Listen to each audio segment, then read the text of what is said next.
Maayong buntag sa tanan.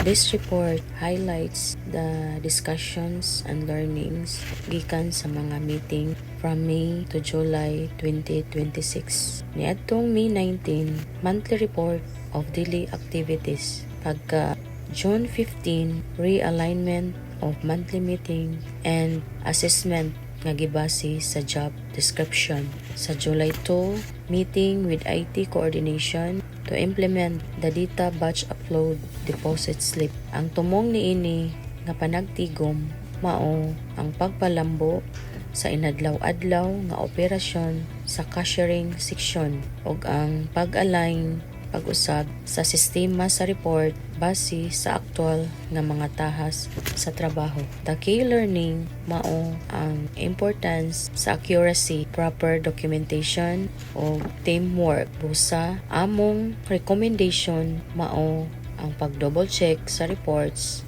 o padayon nga coordination sa team. Sa kinatibuk-an nakatabang ang meeting sa pag-improve sa among cashiering operations. Dako ang among pasalamat sa among event facilitator nga si Ma'am Snowy R. Cugal ug ang iyang sinaligan nga si Ma'am Flor G. Bicaldo tungod sa kanunay nilang paggiya o pagsuporta kanamo aron mahapsay ang tanang trabaho o kinahanglan ang alignment sa tagsa-tagsa ka mga duties, responsibilities o accountabilities. Gamiton namo ang job description isip among giya sa inadlaw-adlaw nga gimbuhaton.